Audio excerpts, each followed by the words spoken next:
ওয়াহুম লা ইফতানুন, আর ইমানদারকে পরীক্ষা করা হবে না। মানুষ কি এমনটা মনে করে ইমান আনছো তো পরীক্ষার জন্য তুমি প্রস্তুত হয়ে যাও। ইমান যারা আনছি পরীক্ষা দিতেই হবে, পরীক্ষার মধ্যে পড়তেই হবে। তা আল্লাহ বলেন আহাসিবান নাস, মানুষ কি মনে করে আইয়ুতরাকু, তাকে এমনি ছেড়ে দেওয়া হবে, আইয়াকুলু আমান্না, যে আমি আল্লাহ তোমার উপর ইমান আনলাম, এই কথা বলার কারণে তাকে ছেড়ে দেওয়া হবে। ওয়াহুম লা ইফতানুন, আর তার পরীক্ষা নেওয়া হবে না। মানুষ কি এমনটা মনে করে? না। তাহলে বলেন আপনাদের থেকে আমি শুনতে চাই, ইমান আনছি তো পরীক্ষার সম্মুখীন হতে তৈরি আছি তো সবাই? হতেই হবে পরীক্ষা। তাহলে ইমান আনছি, মুমিন তো আমরা পরীক্ষার সম্মুখীন হতেই হবে। আল্লাহ আমাদের সকলকে প্রস্তুত থাকার তৌফিক দান করেন। বুখারী শরীফের একটা বর্ণনা, 5652 নাম্বার হাদিস। আব্দুল্লাহ ইবনে আব্বাস রাদিয়াল্লাহু তাআলা এক ব্যক্তিকে বলে, আলা উরিকা ইমরাতাম মিন আহলিল জান্নাহ, এই আমি কি তোমাকে জান্নাতি একজন নারী দেখায়া দিব না? মন দিয়ে শুনেন। হাযিহিল মারআতুস সাউদা, এই কালো নারীটা জান্নাতি। সুবহানাল্লাহ, এই কালো নারীটা জান্নাতি। এমনি বলছে এই কালো নারীটা জান্নাতি। আতাতিন নবী সাল্লাল্লাহু আলাইহি ওয়াসাল্লাম, এই কালো নারীটা আল্লাহ নবীর কাছে আসছে। আসার পর কয়, ইয়া রাসূলুল্লাহ ইন্নী উসরাউ ওয়া আতাকাশশাফু, ইয়া রাসূলুল্লাহ আমার মাঝে মাঝে মৃগী রোগ হয়। মৃগী রোগ চিনেন না আপনারা? মৃগী রোগের কারণে আমার শরীরের সতর খুলে যায়। ইয়া রাসূলুল্লাহ ফাদউল্লাহ লি, আপনি আল্লাহর কাছে আমার জন্য দোয়া করেন। আল্লাহ নবী তাকে দুইটা অপশন দিলেন। এক নাম্বার, আল্লাহ নবী বললেন আমি তোমার কাছে দুইটা অপশন রাখতেছি। এক নাম্বার, যদি তুমি ধৈর্য ধারণ করো, দেখেন কি কয়, যদি তুমি ধৈর্য ধারণ করো, ইন সাবারতি লাকিল জান্নাহ, এই অসুস্থতায় যদি তুমি ধৈর্য ধারণ করো, তোমার ঠিকানা মরার সাথে সাথে জান্নাত। আরেকটা অপশন হলো দাউতুল্লাহ, আমি আল্লাহর কাছে তোমার জন্য দোয়া করি, আইয়ু আফিয়া কি, আল্লাহ যেন তোমাকে সুস্থ করে দেয়, এই দোয়া করি। ওই মহিলা কয়, ইয়া রাসূলুল্লাহ আমি অসুস্থতা চাই না, এই অসুস্থতা নিয়েই আমি ধৈর্য ধারণ করে আল্লাহর জান্নাতি হতে চাই। হুজুর আমি জান্নাতি হতে চাই। আমি চিন্তা করি মাঝে মাঝে এরা কেমন ধৈর্যশীল ছিল। হুজুর আমি মনে পারতাম না।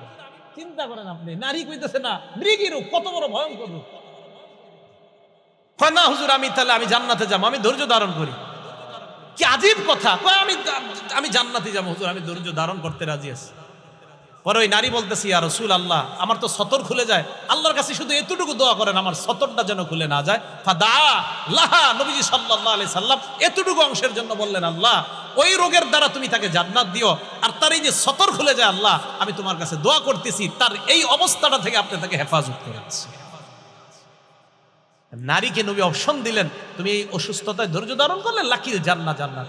আমি অবাক হয়ে গেলাম, ওই নারী কয় হুজুর আমি ধৈর্য ধারণ করব, আমি জান্নাত চাই। তাহলে ধৈর্য ধারণ করলে জান্নাত পাওয়া যায়। রব্বানি ছাত্র যারা হবে তাদের চতুর্থ বৈশিষ্ট্য, তারা ধৈর্যশীল হবে। তারা কি হবে? ধৈর্যশীল হবে রব্বানি ছাত্ররা। 5 নাম্বার বৈশিষ্ট্য, আসল কথাটা মন দিয়ে শোনেন। রব্বানি ছাত্র যারা হবে, আল আমালু বিল ইলমি, যা জানছে ওই জানা অনুযায়ী আমল করবে, তারাই হবে প্রকৃত আল্লাহওয়ালা ছাত্র। এই মাদ্রাসায় যা জানলাম, এই যে আজকে ওয়াজে আসলেন, যা জানলেন জানার পর আমল করা। যেমন আজকে আপনাদেরকে আমি অনেক কিছু শিখাইলাম, এর মধ্যে একটা শিখাইলাম, নবী একটা দস্তরখান বিছাইছে, এই দস্তরখানের মধ্যে খাবার। এই দস্তরখানটা কোথায়? জান্নাতের খাবার। জান্নাতটা হলো ঘর। নবী দাওয়াত দিছে আমাদেরকে, নবী নাই, নবীর ওয়ারিস আলেমরা দাওয়াত দিতেছে। দাওয়াতে যারা সাড়া দিবেন তাহলে ওই দস্তরখানের খাবার খাইতে পারবেন। শেষে ব্যাখ্যা দিয়ে দিছে, যারা এই ডাকে সাড়া দিবে তারাই মূলত নবীর অনুসারী হবে, তারা আল্লাহর অনুসারী হবে। যারা ডাকে সাড়া দিবে না তারা নবীর নাফরমান হবে, তারা আল্লাহরও নাফরমান হবে। তো এই যে শিক্ষাটা আমরা শিখলাম, শিখার পর এটা আমরা নিজের আমল করব। হ্যাঁ, ওই দস্তরখানের খাবার আমি খেতে চাই, আমরা খেতে চাই, এই জন্য নবীর প্রকৃত অনুসরণ করতে হবে। এই শিক্ষা আমরা জানলাম। আল্লাহ আমাদেরকে আমল করার তৌফিক দান করেন। 5 নাম্বার, আল আমালু বিল ইলমি, যা জানলাম ওই অনুযায়ী আমল করবে আল্লাহওয়ালা ছাত্রের, এটা 5 নাম্বার বৈশিষ্ট্য। এই ব্যাপারে আপনাদেরকে একটা হাদিস শোনাই, তিরমিজি শরীফের 2417 নাম্বার হাদিস। ক্বালা রাসূলুল্লাহ সাল্লাল্লাহু আলাইহি ওয়াসাল্লাম, আল্লাহ নবী বলেন, লা তাজুলু কদামা আবদিন হাত্তা ইউসআলা আন উমরিহি ফিমা আফনা ওয়া আন ইলমিহি ফিমা ফাআলা ওয়া আন মালিহি মিন আইনা ইকতাসাবা ফিমা আনফাকা ওয়া আন জিসমিহি ফিমা আবলা। 4টা প্রশ্নের উত্তর না দেওয়ার আগে আদম সন্তানের 2 পা সামনে নড়বে না। কিয়ামতের ময়দানে আদম সন্তান কোন বান্দার দুই পা একটু নড়বে না চারটা প্রশ্ন না দেওয়া ছাড়া। এক নাম্বার উমরিহি ফিমা আফনা, জীবন সম্পর্কে জিজ্ঞাসা করা হবে, জীবন কোন কাজে ব্যয় করেছ। দুই নাম্বার আন ইলমিহি ফিমা ফাআলা, ইলম সম্পর্কে জিজ্ঞাসা করা হবে, ইলম কি কাজে লাগাইছো। তিন নাম্বার জিজ্ঞাসা করা হবে ওয়ান মালিহি বিন আইনা ইকতাসাবা ফিমা আনফাকা, তোমার সম্পদ কোত্থেকে কামাই করেছো, কোথায় খরচ করেছো। হালাল পথে কামাই করেছো, হালাল খাতে ব্যয় করেছো কিনা, হালাল পথে কামাই করেছো কিনা, হালাল পথে উপার্জন করেছো কিনা, হালাল খাতে ব্যয় করেছো কিনা, প্রশ্ন হবে তিন নাম্বার। চার নাম্বার ওয়ান জিসমিহি ফিমা আবলা, শরীর সম্পর্কে জিজ্ঞাসা করা হবে, এই শরীর কোথায় ধ্বংস করেছো। রাতে দরজা লাগিয়ে মা বাবার আড়ালে তুমি তোমার জীবনের যৌবনের উপর কোন অত্যাচার চালিয়েছো কিনা, কিয়ামতের ময়দানে আল্লাহর কাছে জবাবদিহিতা করতে হবে।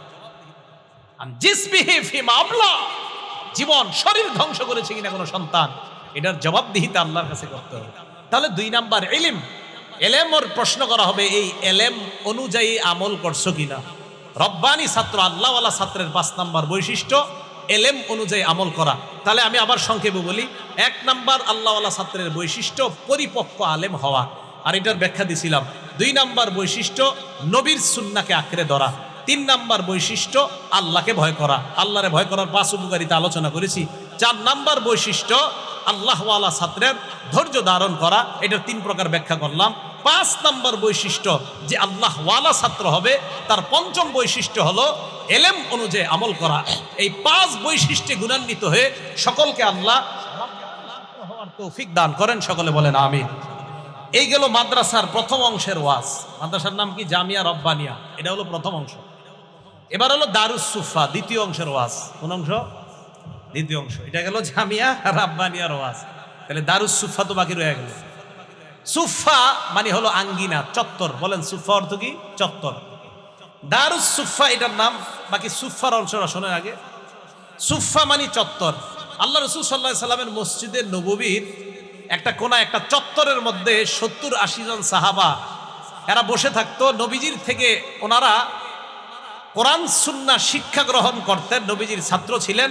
তারাই হলো ইসলামের ইতিহাসে প্রথম আবাসিক ছাত্র। সুবহানাল্লাহ। কি ছাত্র? আবাসিক। হ্যাঁ, আবাসিক ছাত্র। এদেরকে ইতিহাসে বলা হয় আসহাবুস সুফা। এবার দেখেন, আসহাব মানি ওয়ালা, সুফা মানি চত্বর। তাহলে আসহাবুস সুফা মানি চত্বরওয়ালা, চত্বরের অধিবাসী। তো আসহাবুস সুফা মানি নবীজির মসজিদের ওই চত্বরে যে সাহাবারা বসে বসে কোরআন হাদিস শিখতেন, তাদেরকে বলা হয় আসহাবুস সুফা, মানে চত্বরের অধিবাসী, চত্বরের সাহাবা। সুবহানাল্লাহ। এই মাদ্রাসার নাম দারুস সুফা। এই মাদ্রাসা গঠন করার দ্বিতীয় উদ্দেশ্য, ওই আসহাবে সুফা নবীর মসজিদের ওই চত্বরে যে 70-80 জন সাহাবারা যেমন ইতিহাসের শ্রেষ্ঠ ছাত্র ছিল, জামিয়া রাব্বানিয়ার ছাত্ররা যেন ওই সুফার সাহাবাদের মতো শ্রেষ্ঠ ছাত্র হতে পারে, এই মাদ্রাসা গঠনের এটা দ্বিতীয় উদ্দেশ্য। তাহলে সুফা ওই চত্বরে যে ছাত্র ছিল তাদের মতো এই মাদ্রাসার ছাত্ররা হওয়ার চেষ্টা করতে হবে। আসহাবে সুফাদের ব্যাপারে বুখারী শরীফের 442 নম্বর হাদিসের মধ্যে আসছে, আবু হুরায়রা রাদিয়াল্লাহু তাআলা আনহু বলেন, ইন্নী রাআইতু 70 মিন আসহাবিস সুফা, আমি আসহাবে সুফার 70 জনকে এমন দেখেছি, মা আলাইহিম রিদা, আরেক বর্ণনায় মা মিনহুম রাজুলুন আলাইহিম রিদা, তাদের কারো শরীরের মধ্যে আমি বড় কোনো চাদর দেখি নাই। কারো শরীরের মধ্যে দেখছি ইজার, একটা লুঙ্গি, অথবা আও কিসাউন, অথবা ছোট চাদর। দেখেন কি কয় আবু হুরায়রা বলেন, আমি তাকায়া দেখলাম, রাবাতুহু ফি আনাকিহিম, এই লুঙ্গি আর চাদর গলার মধ্যে পেঁচাইছে, গলায় লুঙ্গি চাদর গলায় পেঁচানোর পর তাকায়া দেখলাম তাদের কারো লুঙ্গি, কারো চাদর হাঁটু পর্যন্ত, কারো আর একটু নিচ পর্যন্ত যায়, এটাই তাদের পোশাক, এটাই তাদের পোশাক। দেখছেন, এই জন্য আল্লাহ তাদেরকে কি কবুল করছে। তা আবু হুরায়রা রাদিয়াল্লাহু আহরে আরেকটা হাদিস মনে পড়ে গেছে, তিরমিজি শরীফের 2368 নাম্বার হাদিস, আন্না রাসূলুল্লাহি সাল্লাল্লাহু আলাইহি ওয়াসাল্লাম সাল্লা বিন নাস, নবীজি সাহাবাদেরকে নিয়ে নামাজে দাঁড়াইতেন।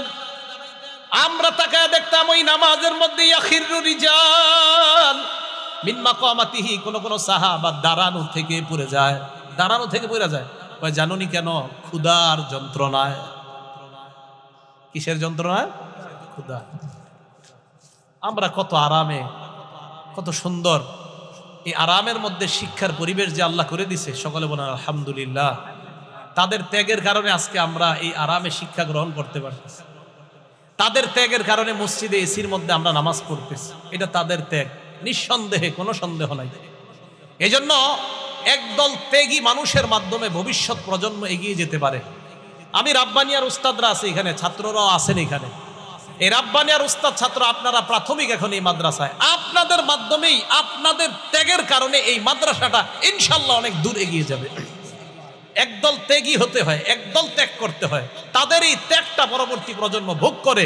বাকি ভোগ করার অর্থ এই না আপনারা কিছু পান না, না না, ওই সব আপনারা সদকায়ে জারিয়া হিসাবে আপনাদের আমল নামায় প্রতিটা মুহূর্তে আল্লাহ পাক রব্বুল আলামিন এটা পৌঁছায়। একদল ত্যাগ করতে হয়। তা আসহাবে সুফার মধ্যে যারা 70 জন বা 80 জন খুব কষ্ট করে এইভাবে চলাফেরা করে, এই আসহাবে সুফার শ্রেষ্ঠ একজন ছাত্রের নাম আবু হুরায়রা রাদিয়াল্লাহু তাআলা। কি নাম বলেন তো? আবু হুরায়রা রাদিয়াল্লাহু তাআলা। এই আবু হুরায়রা রাদিয়াল্লাহু তাআলা ক্ষুধার যন্ত্রণায় মসজিদে যখন বসে থাকতো, এক বর্ণনায় আসছে মানুষ দেখে বলতো এটা পাগল, পাগল। মানে ক্ষুধার কারণে ওই যে ছটফট করতো, আপনার জমিনে শুয়ে যাইতো, ছটফট করতো, এটা পাগল, পাগল। আপনি চিন্তা করেন, নামাজে দাঁড়ায় রইছে, নামাজ থেকে পড়ে যাওয়া ক্ষুধার কারণে, কত ক্ষুধা। তো তাদের একজন ছাত্র, শ্রেষ্ঠ ছাত্রের নাম আবু হুরায়রা, মসজিদে বসে রইছে। নবীজি সামনে আসলেন, আসার পর আবু হুরায়রা কি ব্যাপার? আবু হুরায়রা রাদিয়াল্লাহু তাআলা আন জবাব দেয়, ইয়া রাসূলুল্লাহ সামি'তু মিনকা হাদিসান কাসীরা ফাআনসা। বুখারী শরীফের 119 নম্বর হাদিস। ইয়া রাসূলুল্লাহ, আমি আপনার কাছ থেকে অনেক হাদিস শুনি, কিন্তু হাদিসগুলো আমি মুখস্থ রাখতে পারি না, মনে রাখতে পারি না। আল্লাহ নবী কয়, তাই নাকি? কয় হ্যাঁ। নবীজি বলে, আবু হুরায়রা উবসুত রিদাক, তুমি তোমার চাদরটা বিছায়া দাও। আমাদেরকে যদি স্বপ্নে আইসা নবী একবার এরকম চাদর বিছায়া দিতেন। আবু হুরায়রাকে বললেন চাদরটা বিছাও। আবু হুরায়রা বলেন ফাবাসাতহু, আমি আমার চাদর বিছাইলাম।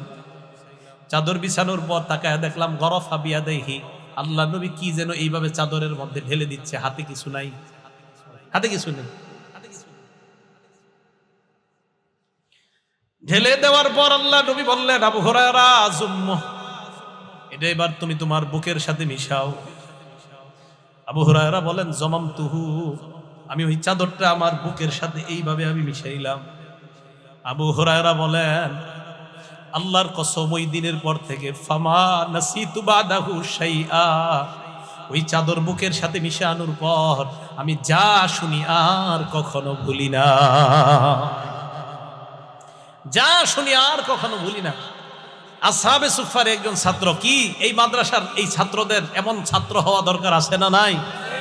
আমাদের সাইফুল্লাহ হাবিবি সাহেব হুজুর আমার গতকালকে বলছে, আমার বলছে, উনি ওনার উদ্দেশ্য ব্যক্ত করছে। তো বললেন যে উদ্দেশ্য হলো এই মাদ্রাসার নামকরণের দুটি উদ্দেশ্য। এক, এখানে ছাত্ররা যেন রব্বানি আল্লাহ ওয়ালা ছাত্র হয়, এটা হলো 1 নাম্বার উদ্দেশ্য। 2 নাম্বার উদ্দেশ্য হলো এখানে ছাত্রগুলা যেন ওই সুফফা, আসহাবে সুফফা, নববীর মসজিদে নববীর চত্বরে যে ছাত্ররা ছিল তাদের মতো যেন হুজুর এই জায়গায় এক একটা ছাত্র তৈরি হয়। এটা হলো এই মাদ্রাসার নামকরণের 2টি উদ্দেশ্য। এখন আপনাদের কাছে জানতে চাই, এই যে মাদ্রাসা নামকরণের 2টি উদ্দেশ্য, এই 2টি উদ্দেশ্য বাস্তবায়ন করতে আমাদের যদি মাঝে মাঝে উনি আমাদেরকে ডাকে, কোনো কারণে আমাদেরকে ডাকে, দোয়ার প্রয়োজন হয়, পরামর্শ দেওয়ার প্রয়োজন হয়, যে কোনো ভাবে আমাদেরকে ডাকলে আমরা ইনশাল্লাহ তার আহ্বানে সাড়া দিতে তৈরি আছি ইনশাল্লাহ। তো আসহাবে সুফফার যে ছাত্ররা পড়াশোনা করত, তাদের জন্য কিন্তু আরেক দল মানুষ কাজ করত বাহিরে গিয়ে, জানেন? এরা পড়াশোনা করত, আরেক দল গিয়ে কাজ করত। তারা বিভিন্ন জিনিস সংগ্রহ করে আনতো, আর আসহাবে সুফফার ছাত্ররা লেখাপড়া করত। এজন্য আমি আপনাদের কাছে আবদার করে যাব, ওনার এই মাদ্রাসা তো ওনার না, উনি প্রতিষ্ঠা করছে, উনি মরে যাবে, কালকে চলে যাবে, পরের দিন চলে যাবে, একদিন চলে যাবে, আরেকজন এখানে দায়িত্বে আসবে, উনিও চলে যাবে, আরেকজন আসবে। তবে মনে রাখবেন, দ্বীনি প্রতিষ্ঠান কখনো থেমে থাকবে না, এটার জয়রথ সামনের দিকে চলবেই। মানুষগুলা চলে যাবে, প্রতিষ্ঠানগুলা চলে যাবে না। তাই এই প্রতিষ্ঠানের দেখাশোনার দায়িত্ব কাদের বলেন তো? আমাদের জোরেও নেই, কাদের বলেন? এই মসজিদ মাদ্রাসা এগুলা দেখাশোনার দায়িত্ব কাদের?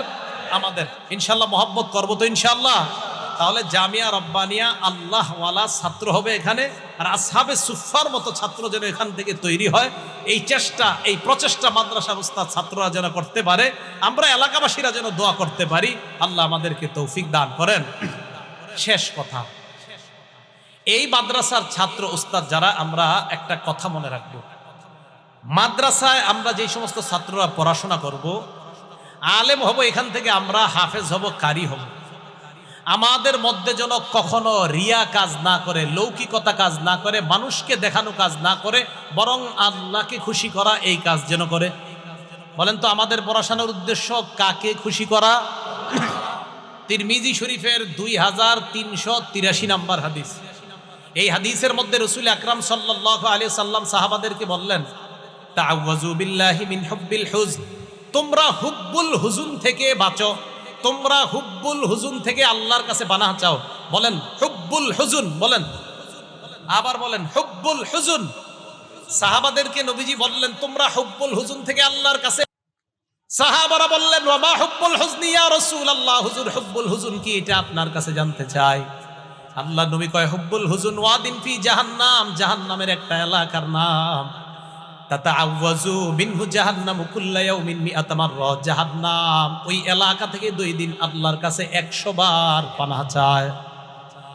হুব্বুল হুজুন জাহান্নামের একটা এলাকার নাম, জাহান্নামের এলাকা, জাহান্নাম আল্লাহর কাছে 100 বার পানাহ চায়। আল্লাহ ওই হুব্বুল হুজুন থেকে আমি পানাহ চাই, আমি পানাহ চাই, ওর এলাকা থেকে ও পানাহ চায় আল্লাহর কাছে।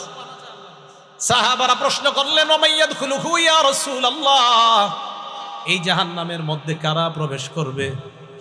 নবীজি জবাব দিলেন, আল কুররা আল মুরাউনা বিআমালিহিম, কারি সাহেবরা, হাফেজরা, আলেমরা, যারা দেখানোর জন্য আমল করে, তারা এখানে প্রবেশ করবে হুব্বুল হুজুন নামক জাহান্নামে, হুব্বুল হুজুন নামক এলাকায়।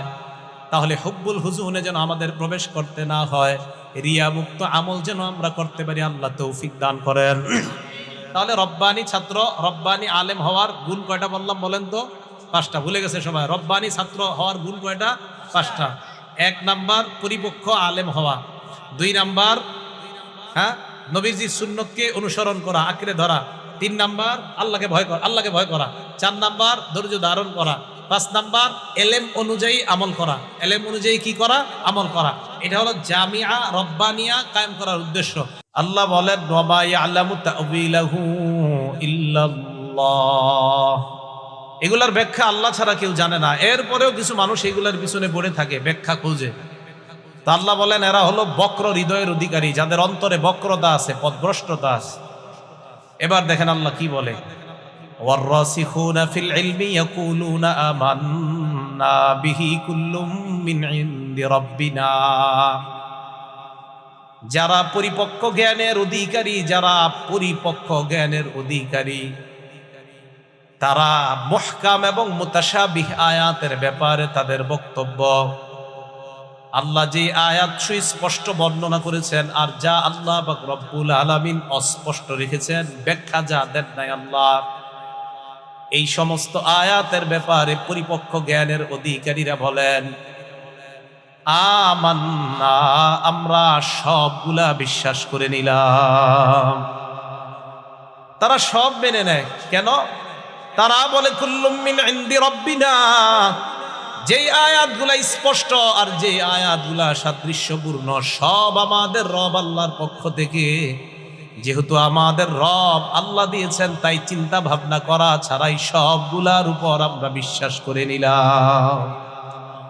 পরিপক্ক জ্ঞানের অধিকারী যারা, তাদের 1 নম্বর বৈশিষ্ট্য, আল্লাহর কোরআনের সব তারা নিশ্চিন্তে মেনে নেয়। পরিপক্ক জ্ঞানের অধিকারী যারা, তাদের দ্বিতীয় বৈশিষ্ট্য হলো আল মুতাওয়াদিউনা, এরা বিনয়ী হয়। প্রকৃত এলেম একজন আল্লাহওয়ালা রব্বানি আলেমকে বিনয়ী বানায়। প্রকৃত এলেম একজন ছাত্রকে বিনয়ী বানায় দেয়। যে এলেম কাউকে বিনয়ী বানায় না, বরং অহংকারী বানায়, সেটা প্রকৃত এলেম না। প্রকৃত এলেম মানুষকে বিনয়ী বানায়, ছাত্রকে বিনয়ী বানায়। দলিল বুখারী শরীফের 4388 নম্বর হাদিস, আন আবি হুরায়রা রাদিয়াল্লাহু তাআলা আনহু قال ক্বালা রাসূলুল্লাহ সাল্লাল্লাহু আলাইহি ওয়াসাল্লাম আতাকুম আহলুল ইয়ামান, আল্লাহ নবী বলেন ইয়ামানবাসী তোমাদের কাছে এসেছে। হুম আরাক্কু আফইদাতান ওয়া আলয়ানু কুলুবা, তাদের অন্তরগুলা বড় নরম, তারা কোমল হৃদয়ের অধিকারী, তাদের অন্তরের মধ্যে দয়া আর দয়া। আল্লাহ নবী বলেন আল ঈমান ইয়ামান, আল্লাহ নবী বলেন ইয়ামানবাসীদের ঈমান হলো মজবুত ঈমান। ওয়াল হিকমাতু ইয়ামানিয়া, ইয়ামানবাসীদের প্রজ্ঞা হিকমত হলো এটা প্রকৃত হিকমত। হাদিসের মাধ্যমে আল্লাহ নবী বুঝায় ইয়ামানবাসীরা হিকমত আর প্রজ্ঞা জ্ঞান অর্জন করার কারণে তারা অহংকারী হয় নাই, বরং তাদের অন্তরগুলা কোমল হয়ে গিয়েছে। প্রকৃত জ্ঞান বিদ্যা তাদেরকে আরো বিনয়ী করে তুলেছে। প্রকৃত বিদ্যা তাদেরকে বিনয়ী বানিয়ে দিয়েছে।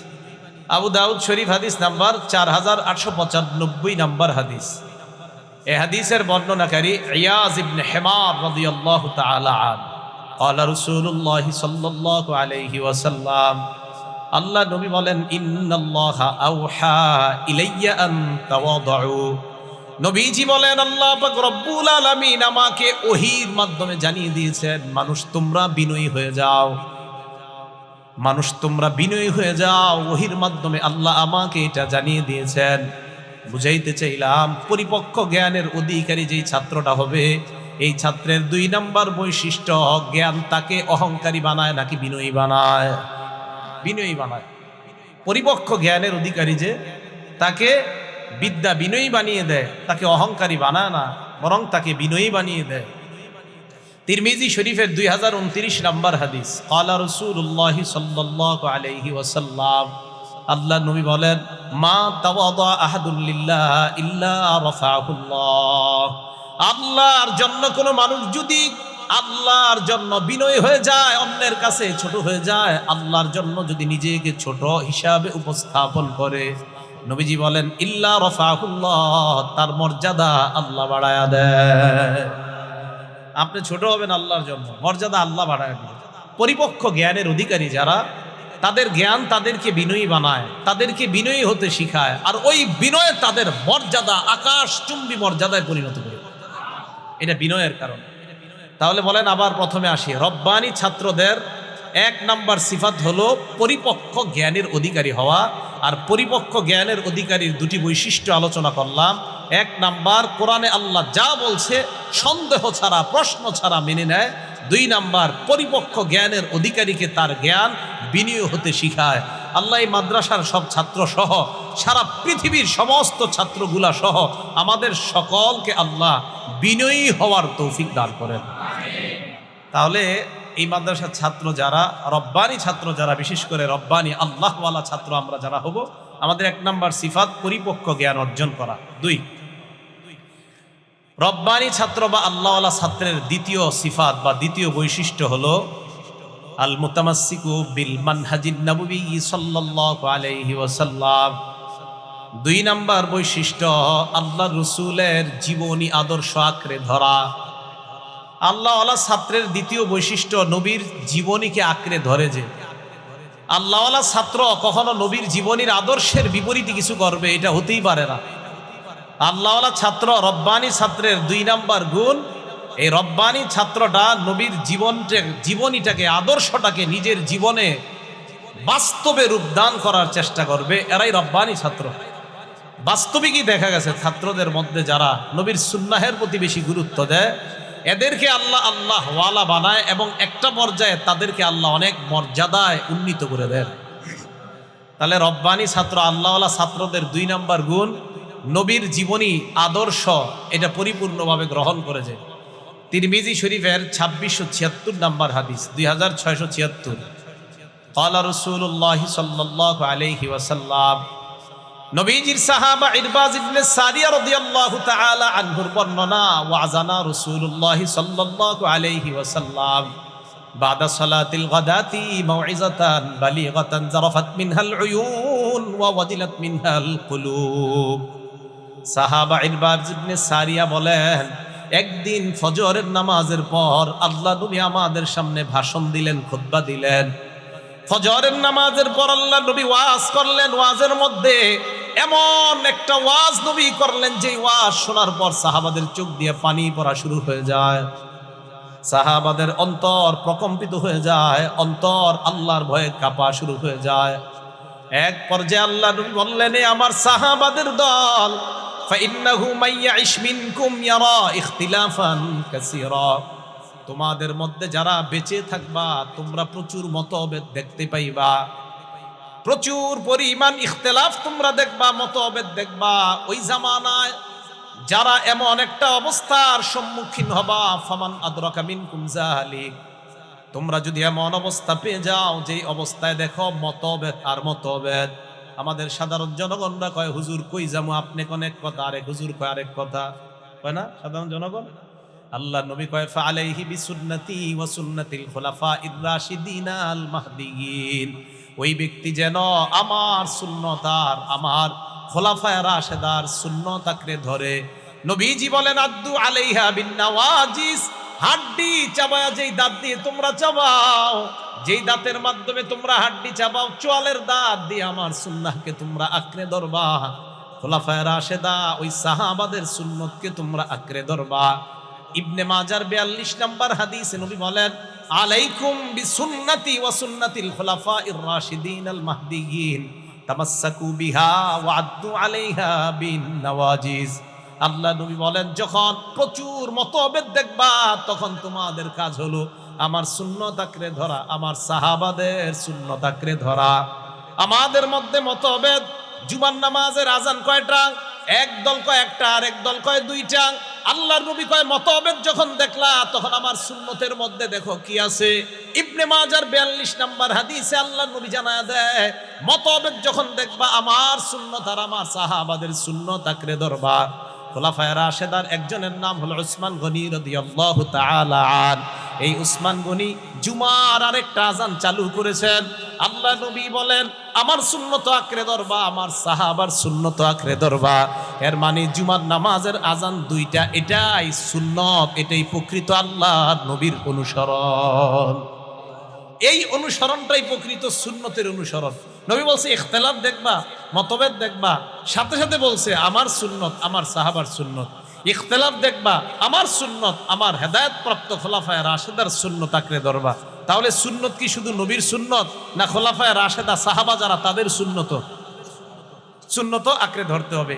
এই জিনিসটা যদি সারা জীবন মনে রাখেন, হাজারো মতভেদ আপনার সামনে আসলেও কিছুই হবে না। ওই মতভেদ আপনাকে ঘায়েল করতে পারবে না, ওই মতভেদ আপনাকে কোনো পথভ্রষ্টতার দিকে নিতে পারবে না, যদি আপনি আল্লাহ রসুল এবং সাহাবাদের সুন্নত আঁকড়ে ধরেন।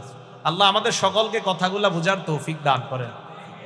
একটা কিতাব আছে নাম সহিহ আত-তারগীব, এই কিতাবের 40 নম্বর হাদিস।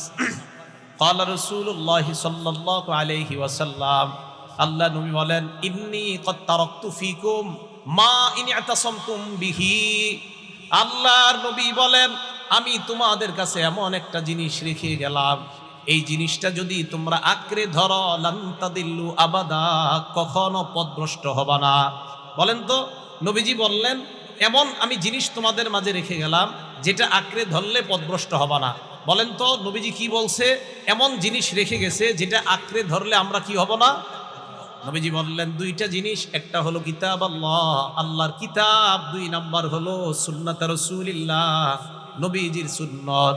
1 নাম্বার আল্লাহর কিতাব, 2 নাম্বার নবীর সুন্নত। আর নবীর সুন্নত মানে কি বলেন তো? শুধু নবীর সুন্নত না সাহাবাদের সুন্নত? এখন সাহাবাদের সুন্নত যে মানতে হবে এটা কোথায় আছে? এটা নবীর সুন্নতে আছে। সাহাবাদের সুন্নত যে মানতে হবে কথাটা কোথায় আছে? এটা নবীর সুন্নতের মধ্যে আছে। আল্লাহ কোরআনে বলছে আমার নবীকে মানো, নবী বলছে আমার সুন্নত মানো, আমার সুন্নতের মধ্যে আবার নবী বলে দিছে আমার সাহাবার সুন্নত মানো। কথা মনে থাকবে সবার? বুখারী শরীফের 7281 নাম্বার হাদিস। নবীজি সাল্লাল্লাহু আলাইহি সাল্লাম এক ঘরের মধ্যে ঘুমায় রইছে। জাআত মালাইকাতুন ইলান নবী সাল্লাল্লাহু আলাইহি ওয়াসাল্লাম, একদল ফেরেশতা আল্লাহ নবীর কাছে আসলেন। ওয়া হুয়া নাঈম, আল্লাহ নবী তখন ঘুমায়। ফেরেশতারা আল্লাহ নবীর সামনে এসে দাঁড়ায়। দাঁড়ানোর পর একজন ফেরেশতা কয় ইন্নাহু নাঈম, তিনি তো ঘুমায়।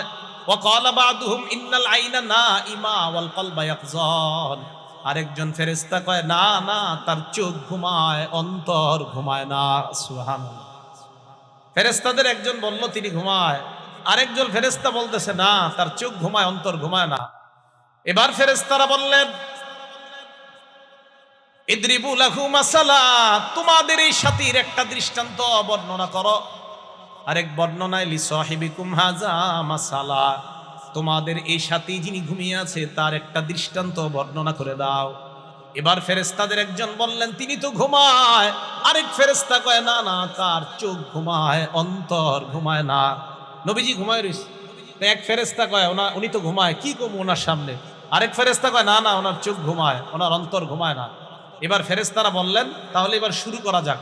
কয় মাসালুহু কামাসালি রজুল, তার দৃষ্টান্ত হলো এমন এক ব্যক্তির মতো, বানাদারা, যেই ব্যক্তি একটা ঘর বানিয়েছে, বানানোর পর ওয়াজআলা ফিহা মাদুবা, ঘরের মধ্যে একটা দস্তরখান বিছাইছে।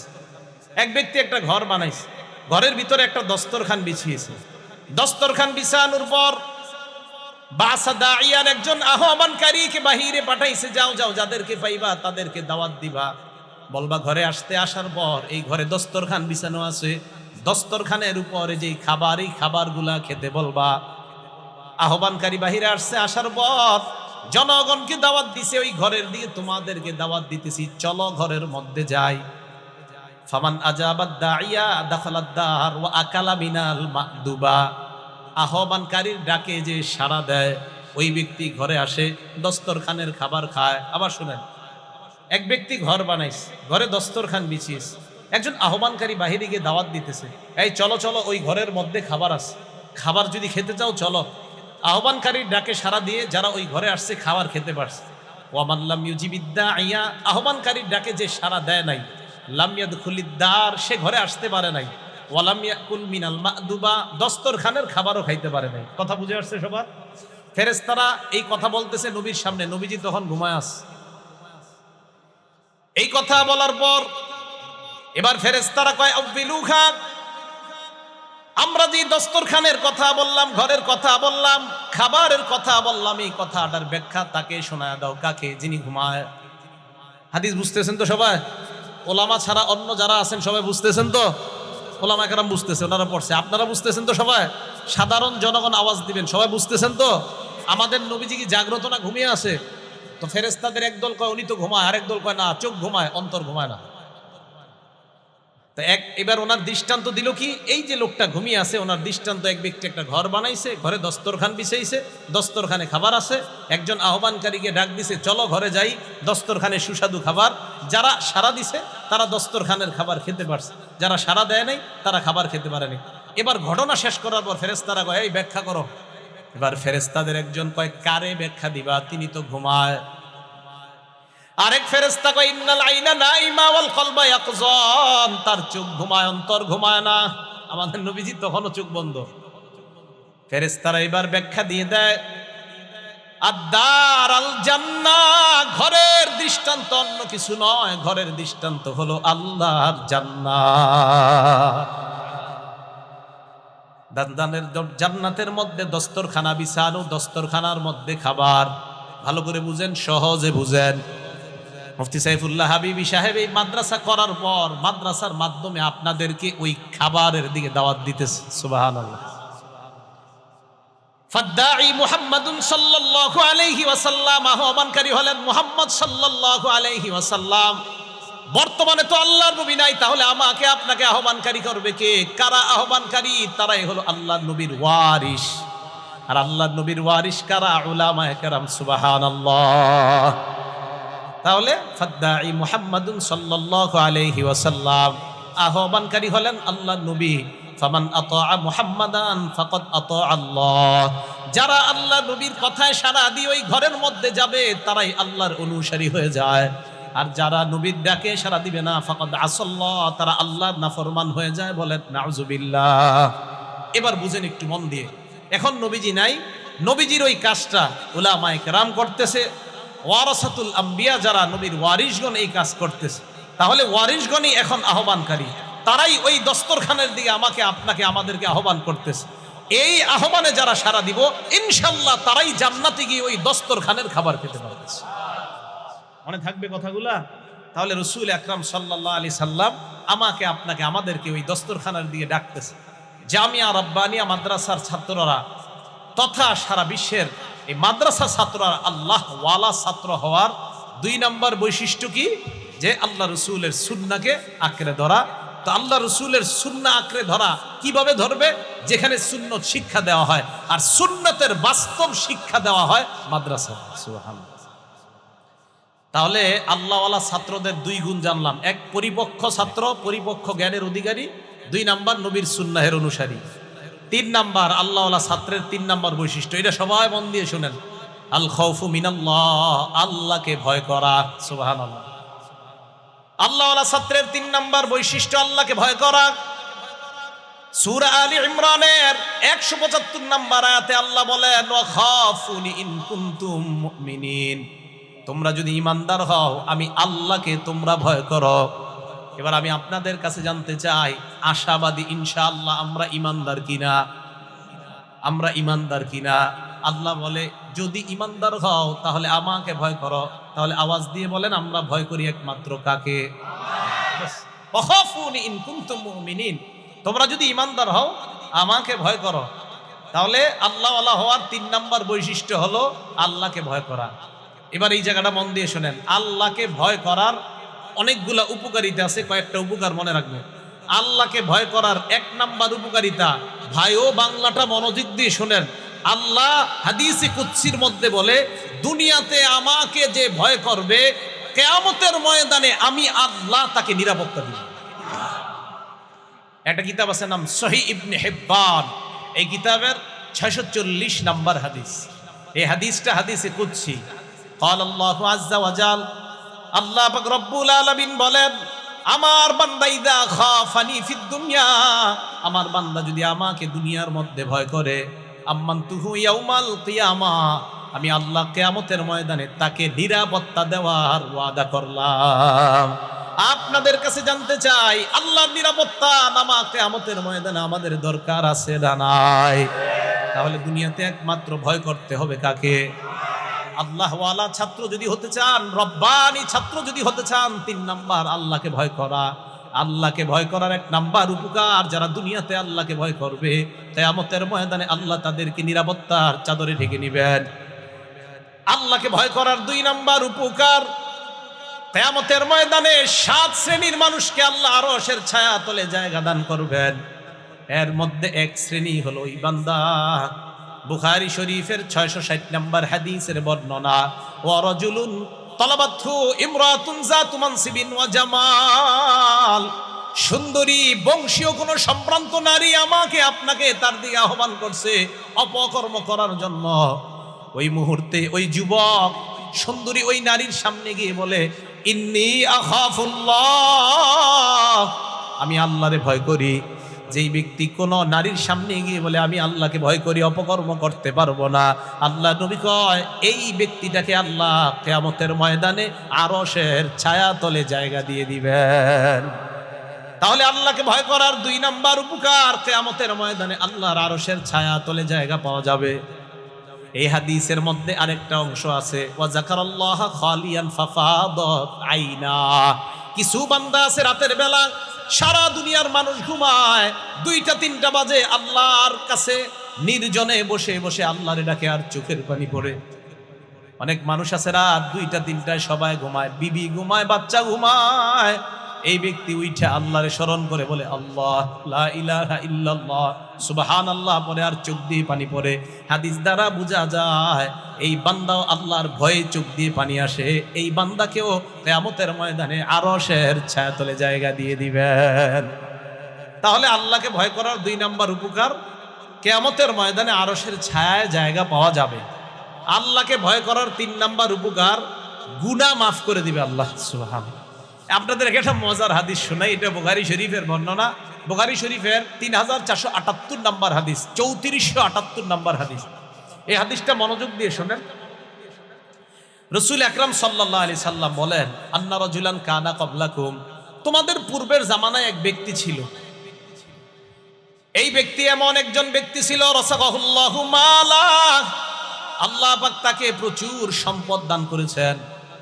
ফাকালা লিবানিহি, এই লোকটা তার সন্তানদেরকে ডাক দিয়ে বললেন, ও আমার সন্তানরা, দেখেন কি বলে, ফাকালা লিবানিহি লাম্মা হুদিরা, তার যখন মরণ হবে অবস্থা, মারা যাবে লোকটা, ওই মুহূর্তে ছেলেদেরকে ডাক দিয়ে কয় আইয়া আবিন কুনতুলাকুম, আমি তোদের কেমন বাবা ছিলাম একটু বলতো। আল্লাহ প্রচুর সম্পদ দিছে, ছেলেদেরকে ডাক দিছে, সন্তানদেরকে ডাক দিয়ে কয় আমি তোমাদের কেমন বাবা ছিলাম একটু বলো তো। সন্তানরা জবাব দেয় খায়রা আবিন, আপনি উত্তম বাবা ছিলেন, আপনি অনেক ভালো বাবা।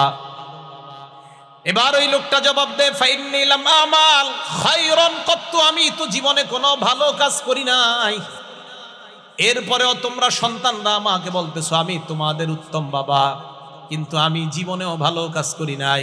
শোনো তোমরা, ফাইদা মুত্তু, আমি যখন মারা যাই, যেহেতু তোমরা বলছো আমি ভালো বাবা, আর তোমরা আমার একজন ভালো সন্তান, আমাকে তোমরা অনেক ভালোবাসো, তাই বলছো আমি একজন ভালো বাবা। ভালো বাবা হিসেবে তোমাদেরকে আমি ওসিয়ত করে যাচ্ছি, ফাইদা মুত্তু, আমি যখন মারা যাব, ফাহরিকুনি, আমাকে তোমরা জ্বালাইবা, সুম্মা সাকুনি, জ্বালিয়ে কয়লা করে আমার ছাইগুলা তোমরা জাররুনি ফি ইয়াউমিন আসিফ, প্রবল ঝড়ের মধ্যে বাতাসের মধ্যে ছিটায়া দিবা। বুঝছেন নি সবাই?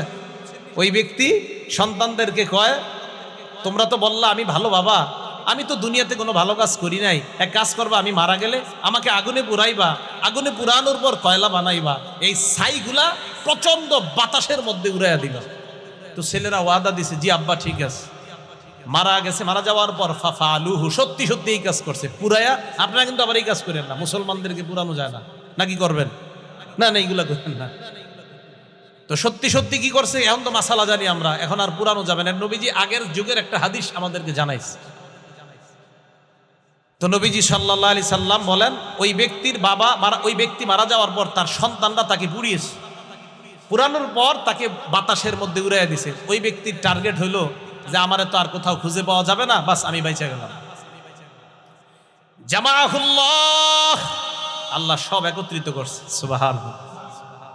একত্রিত করার পর আল্লাহ পাক রব্বুল আলামিন বলে মা হামালাকা আলা হাযা, কিরে এই কাজ করছো কেন? ওই বান্দা জবাব দেয় মাখাফাতু, আল্লাহ আপনার ভয় করছে, আল্লাহ আমি আপনার ভয় করছি।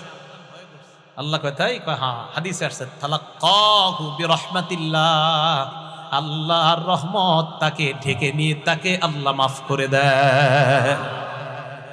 আল্লাহর ভয় গুনাহ মাফের কারণ।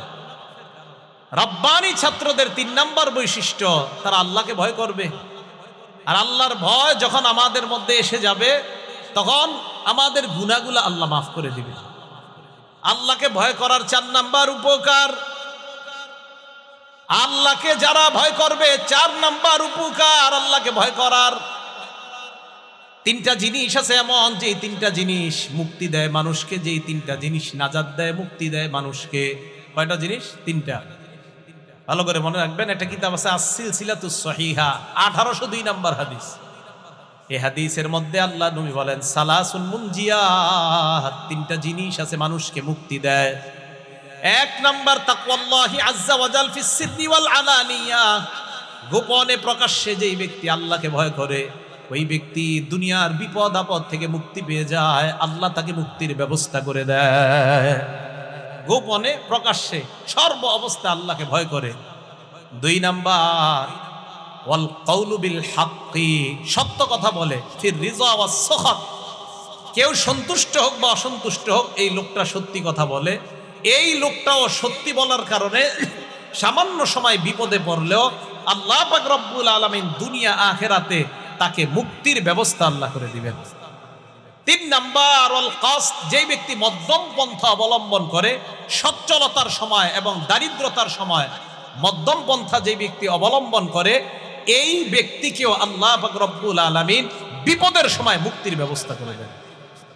তাহলে এর মধ্যে 1 নাম্বার ছিল কি আল্লাহকে ভয় করা। তো জেনে নিলাম আমরা আল্লাহকে ভয় করার 4 নাম্বার উপকার, বিপদ আপদ থেকে আল্লাহ মুক্তি দান করেন। 5 নাম্বার উপকার আল্লাহকে ভয় করার, জান্নাতে যাওয়ার রাস্তা আল্লাহ সহজ করে দেয়। তিরমিজি শরীফের 2450 নাম্বার হাদিস, 2450, ক্বালা রাসূলুল্লাহি সাল্লাল্লাহু আলাইহি ওয়াসাল্লাম, আল্লাহ নবী বলেন মান খাফা আদলাজা ওয়া মান আদলাজা বালাগল মানজিলা। ভালো করে শুনেন, মান খাফা আদলাজা ওয়া মান আদলাজা বালাগল মানজিলা। আল্লাহ নবী বলেন যেই ব্যক্তি ভয় পায়, আমি মনে হয় ওই সময় যদি রওনা করি আমি আমার কাঙ্ক্ষিত গন্তব্যে বুঝতে পারবো না, আমি লক্ষ্যে বুঝতে পারবো না। ওই লোক চিন্তা করে আমি যদি সকাল 10টায় রওনা করি, না না, আমি যে উদ্দেশ্যে রওনা করলাম আমার উদ্দেশ্য হাসিল হবে না। এই খফার অনুবাদ এটা, মান খাফা, যে ব্যক্তি এই ভয় করে, ব্যাখ্যা আসছে আল্লাহ ইয়াসিলা ইলাল মনজিল ফিল মিআদ, সময় মতো সে তার মঞ্জিলে পৌঁছতে পারবে না। ওই ব্যক্তি কি করে? আদলাজা, ভোরে ভোরে রওনা করে। জ্ঞানী ব্যক্তিরা ভোরে ভোরেই রওনা করে, বরং রওনা করে গুলিস্তান, সায়েদাবাদ গিয়ে ফজরের নামাজ পড়ে, এরপরে ওখান থেকে রওনা করে। কেন? যে আমি মনে পৌঁছতে পারবো না যদি আমি পরে রওনা করি। এখন দেখেন নবীজি কি বলে, ওমান আদলাজা বালাগল মানজিলা, আর যেই ব্যক্তি ভোরে ভোরে রওনা করে ওই ব্যক্তি তার কাঙ্ক্ষিত গন্তব্যে পৌঁছে যায়। এই হাদিস থেকে একটা শিক্ষা আমাদের, আমরা কোথাও রওনা করলে ভোরে ভোরে রওনা করা, সুবহানাল্লাহ, তাহলে সুন্দরভাবে পৌঁছা যায়। আমি কিন্তু আপনার সাধারণত আপনারা বিভিন্ন সফরে নেন দিকে অন্য সময় রওনা করতে হয়, সাধারণত বাড়িতে বা আমার কোনো কাজে আমি রওনা করলে রাত 2টা 3টা বাজে, আলহামদুলিল্লাহ আমার ওই গন্তব্যে আমি রওনা করি, একদম চুপে চুপে জ্যাম মুক্তভাবে, কেউরে না জানায় আর সহজে গন্তব্যে পৌঁছে যায়। আর হুজুরা যাবে বয়ে থাকে, জিজ্ঞাসা করে আপনি কই? আমি তো জ্যাম মুক্তভাবে আইসা বসছি। আরে কখন গেলেন? আমি তো ভাই ভোরে ভোরে চলে আসছি। গেলেন, হাদিসে আসছে ভোরে ভোরে রওনা করার কথা, তাই আগে আগে চলে আসছে, পরে আপনার রওনা করলেন, জেমে বুঝে থাকেন। হাদিসে আসছে নবীজি সাল্লাল্লাহু আলাইহি সাল্লাম বলেন, যেই ব্যক্তি গন্তব্যে পৌঁছার আশঙ্কা করে সে তাড়াতাড়ি রওনা করে। যাই হোক, এবার মূল কথাটা শুনেন। আল্লাহ নবী বলেন, শোনো, আলা ইন্না সিলআতাল্লাহি গালিয়া, শোনো তোমরা, আল্লাহর পণ্য এটা দামি পণ্য। আল্লাহ নবী বলেন, আলা ইন্না সিলআতাল্লাহি আল জান্নাহ, আল্লাহর পণ্যের নাম হলো জান্নাত, আর ওই জান্নাত হলো আমাদের কাঙ্ক্ষিত গন্তব্য। ওই গন্তব্যে যদি পৌঁছতে হয় তাহলে আল্লাহকে যথাযথভাবে ভয় করতে হবে। তাহলে আল্লাহকে যথাযথভাবে যদি ভয় করা যায়, জান্নাতে কাঙ্ক্ষিত গন্তব্যে পৌঁছার রাস্তা সহজ করে দেয় আল্লাহ। তাহলে আমরা জানলাম আল্লাহকে ভয় করার 5টা উপকার। এই 5টা উপকারের মধ্যে একটা হলো জান্নাতে যাওয়ার রাস্তা সহজ হয়ে যায়, বিপদ আপদ থেকে মুক্তি পাওয়া যায়, আরশের ছায়াতলে জায়গা পাওয়া যায়, কিয়ামতের ময়দানে নিরাপত্তা নামা পাওয়া যায়। রব্বানি ছাত্র যারা হবে, 3 নাম্বার বৈশিষ্ট্য আল্লাহকে ভয় করা। 1 নাম্বার পরিপক্ক জ্ঞানের অধিকারী হওয়া, 2 নাম্বার আল্লাহ নবীর আদর্শ নিজের জীবনে ধারণ করা, 3 নাম্বার যে রব্বানি ছাত্রের জন্য 3 নাম্বার বৈশিষ্ট্য আল্লাহকে ভয় করা। 4 নাম্বার রব্বানি ছাত্রের বৈশিষ্ট্য সবরু, ধৈর্য ধারণ করা। বলেন কি করা? ধৈর্য 3 প্রকার। বলেন ধৈর্য কয় প্রকার? 1 নাম্বার সবরু আলাল বালাই ওয়াল মুসাইব, বিপদ আপদে ধৈর্য ধারণ করা। 2 নাম্বার সবরু আলাত তাআ, আনুগত্য করতে গিয়ে ধৈর্য ধারণ করা। বিপদ আপদে ধৈর্য বুঝি। 2 নাম্বার আনুগত্য করতে গিয়ে ধৈর্য ধারণ করা। নামাজে আপনি দাঁড়াইলেন, ইবলিস বারবার আপনাকে ধোঁকা দিতে চায়, আপনি ধৈর্যের সাথে ইবলিসের মোকাবেলা করা। এই যে আনুগত্যে ধৈর্য, আনুগত্যে ধৈর্য। ওয়াজে এখন বসে আছেন আপনারা, মাঝখানের 2-1 জন ইবলিস কয়, আরে আর কত গরম লাগতেছে ওডেনতে। শেষে একজন আল্লাহওয়ালা পীর সাহেব আসবেন, তো এখন আব্দুল হাফিজ সাহেব হুজুর আসবেন, তো হুজুর এসে মুনাজাত করবে, কথা বলবে দামি দামি কথা। এখন আপনাদেরকে এই দামি কথা না শোনা ইবলিস মাঝখানে 2-1 জনে বলতেছে, এই ওট ওট। তাহলে এই যে বৈশা রয়েছেন, ধৈর্যের প্রয়োজন আছে না নাই? হ্যাঁ, এটা আনুগত্যের ধৈর্য। 2 নাম্বার সবরু আলাত তাআ, আনুগত্যে ধৈর্যশীল হওয়া। 3 নাম্বার সবরু আলাল মাসিয়া, অথবা সবরু আলাল ইজতিনাবি আনিল মাসিয়া, গুনাহ থেকে বেঁচে থাকার জন্য ধৈর্য ধারণ করা। গুনাহ থেকে বাঁচারও কিন্তু বহুত ধৈর্যের প্রয়োজন। ইবলিস বারবার কয়, আরে একটু দেখ, আরে একটু দেখ। সাইফুল্লাহ হাবিব সাহেব বয়ান করছে, তো কি হয়েছে? নাটক সিনেমা না দেখতে গেছে, আজকে শেষ দেখ। হুজুরে কালকে গিয়ে কবি, হুজুর শেষবারের মতো গতকালকে দেখ, এইভাবে আপনাকে দেখাইতে চাবে। তখন আপনি বলবেন না না না, ইবলিসরে বলবেন না, দেখবো না। এই গুনাহ থেকে বাঁচার জন্য ধৈর্যের প্রয়োজন আছে না নাই? এ হলো 3টা ধৈর্য, 3 প্রকার। 1 নাম্বার বিপদে ধৈর্য ধারণ করা, 2 আনুগত্য করার ক্ষেত্রে ধৈর্য ধারণ করা, 3 নাম্বার গুনাহ থেকে বাঁচার জন্য ধৈর্য ধারণ করা। তো বলতেছিলাম, রব্বানি ছাত্র যারা হবে তাদের 4র্থ বৈশিষ্ট্য ধৈর্য ধারণ করা। এখন এই মাদ্রাসার ছাত্রদেরকে আমি বিশেষভাবে জিজ্ঞাসা করব, এই মাদ্রাসায় যারা পড়বো ইনশাআল্লাহ, আমাদের কাঙ্ক্ষিত গন্তব্যে পৌঁছার জন্য ধৈর্যের প্রয়োজন আছে না নাই? তো বাস, রব্বানি ছাত্র, জামিয়া রব্বানিয়ার ছাত্ররা যদি রব্বানি আল্লাহ ওয়ালা হতে চায়, 4র্থ বৈশিষ্ট্য অর্জন করতে হবে, ধৈর্যের সাথে পড়াশোনা করে কাঙ্ক্ষিত গন্তব্যে পৌঁছতে হবে। তাহলে 4 নাম্বার ধৈর্য ধারণ করা। সূরা আনকাবুতের 2 নম্বর আয়াতে আল্লাহ বলেন, আহাসিবান নাস আইয়ুতরাকু আইয়াকুলু আমান্না ওয়া হুম লা ইফতানুন। মানুষ কি মনে করেছে? মানুষ বলবে আল্লাহ আমি ঈমান এনেছি, বাস তারে আমি মুক্তি দিয়ে দিলাম।